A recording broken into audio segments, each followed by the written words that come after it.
Ready? Yeah. So, can you describe a moment when the community came together during a crisis?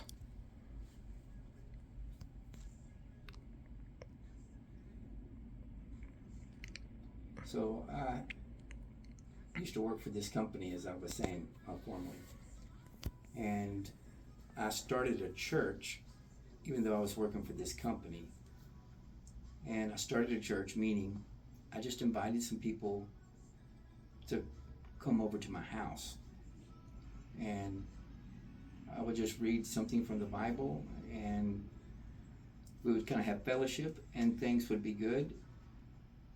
And it, so I had this job, which was great, that I loved, and I was around a lot of people. But the people that were coming over my house, I don't know, it was a tighter bond. And so that's how I began helping the community. And later, shortly after, quit my job because more and more people kept coming over to my house. I couldn't fit them in, and I rented the school, the Lake Travis High School cafeteria, and it grew. And then we had to rent the gym and the cafeteria, and I made that my life. I have been doing that now for 34 years. It's a long time. That was a long time. How has work changed your life? How was your how was your impact changed helped you? I guess. Yeah. So most pastors don't make a lot of money, so you would want to be a pastor for a lot of money because it will pay you most likely a living. But I don't like church to be all about money. I want it to be something spiritual and something good. Like if I have a message to say that I'm using the Bible, teaching people, that has nothing to do with money. We're trying to talk about something that is good for their spirit, something good for their soul, something that will last in their life. And so economically, it impacted me because I used to make quite a bit more money. I was married and had 3 children, so I needed to make money. Pastoring couldn't do it, but I would work outside the church a different job just to sustain myself. So that was tough. The other is realizing that, and understand when I started the churches, I wasn't a pastor. I was a guy, just a guy having people at his house. I didn't know that that's what God had for me long term. I knew I wanted to serve Him, but I had no idea. I literally had no idea. At the time, the Lakeway area was very small, and there's simply, can you believe it? There weren't but like 3 churches in the whole area. And it was nothing for younger people, and I was 27 at the time. So I also had to learn that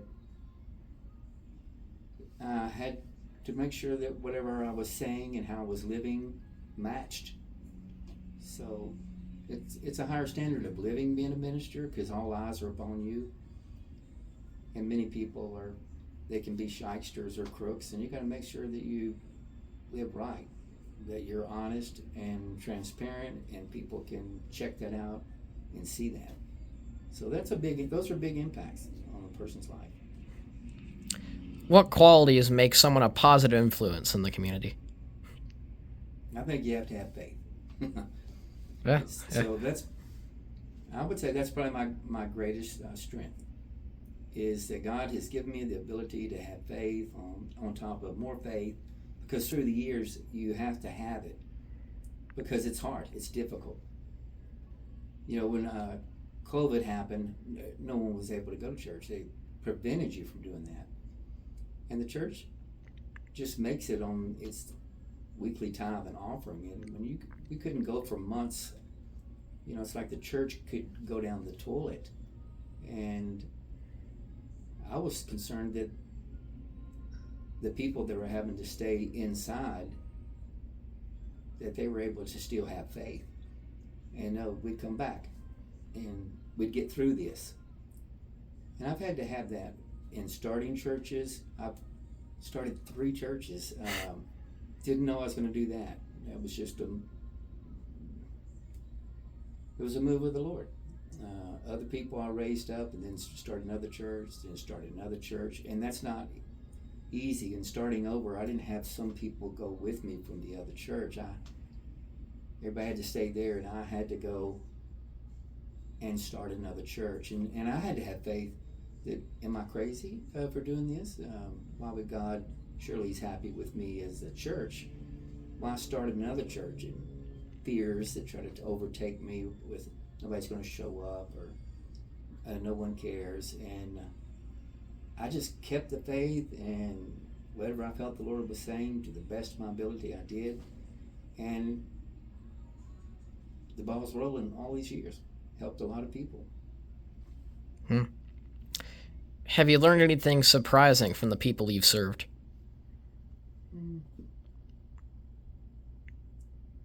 I think people can aspire to create. One person can make a big difference in life.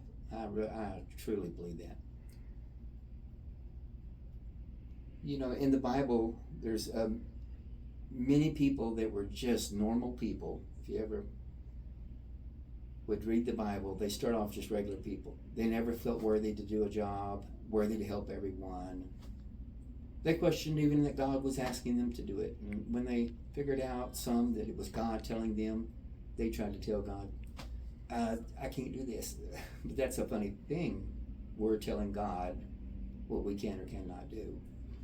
And so I'm amazed that in my life, many people have kind of caught that faith, and when God spoke to them, they begin to allow their lives to make a difference. And it's incredible what people can come up with and help. Even if they have no money, they have ideas. The persistence, they don't give up. I'm amazed by that. And what way has the community improved since you first became a pastor here? I think it's healthier. So, you know, in the churches that I planted, we were trying to pull in people that maybe were new, or they didn't have families, or they didn't have any connections with people. So that's kind of why I have like my favorite thing a lot of people give me is a black sheep, because it's known as a black sheep. If you're a black sheep of the family, you're kind of shoved to the outside barriers, and you don't have many friends. And so that's our like favorite customer, someone that feels like they don't have anyone or anything or any friends, and no one cares. Those are the perfect people that I try to assimilate in and become friends, and we grow together. What advice would you give students who want to make a difference in their own community? Get involved with their local church in some way. Help out in their youth group. So I have 2 sons as well, and they grew up in the Lake Travis schools. And what they would do was, outside at our house, they had some friends that played guitars and drums. And though our church at the time was only about 60, we were having like 80 people come over to our house, teens, because a few of the other youth started some music. And then I would buy pizzas, and their friends would come together. And I watched so many of the teens end up going to colleges together in different kind of clumps, graduating college later, and having continued those solid friendships. And so you can do that at any. You can do it at school. You have freedom. We live in the United States of America. You have freedom. There is no conflict, though I think in the younger generation they believe that there's laws that keep us from having church and God. It is the opposite. There is no separation of church and state. So you have a right to be able to be free with what you believe, and you can do that anywhere. Now, some may try to stop you, but they just have no understanding that you have the right and the freedom to do it, even in your schools. Is there a person or experience that shaped the way you help others today? A lot of people.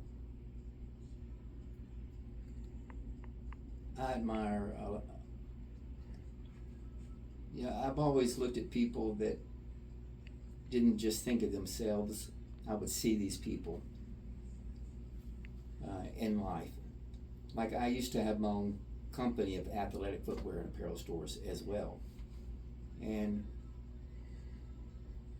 it sounds like, wow, you're doing well and you're making a lot of money. That's just a tiny piece of life. It's not even the most important thing. What I saw were people that would give of themselves and help people with just the means that they had. And so there were many people that I watched do that. And I wanted to be one of those people. All right. And then for a closing question here, I guess, if you could improve one thing about the community, what would it be and why?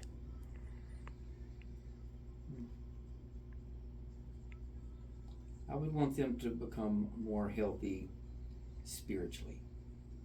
And the reason is because I believe in the Bible. And this book is true, though you may not understand all it entails. But you just think of other people that have jobs. It doesn't matter what your job is. There's a book for it. There's a study. There's college. There's a lot involved. But this book is living and it's alive, and it also is a way it tells the truth. And so this has been worth my life. No matter what. I mean, this has been worth my life to read this book and to understand it and to share it with others. So I think that's people hearing the Word of God through friends or sharing it through a church or any other means, they're going to benefit from it. We shouldn't try to do anything on our own. We should try to do it with God.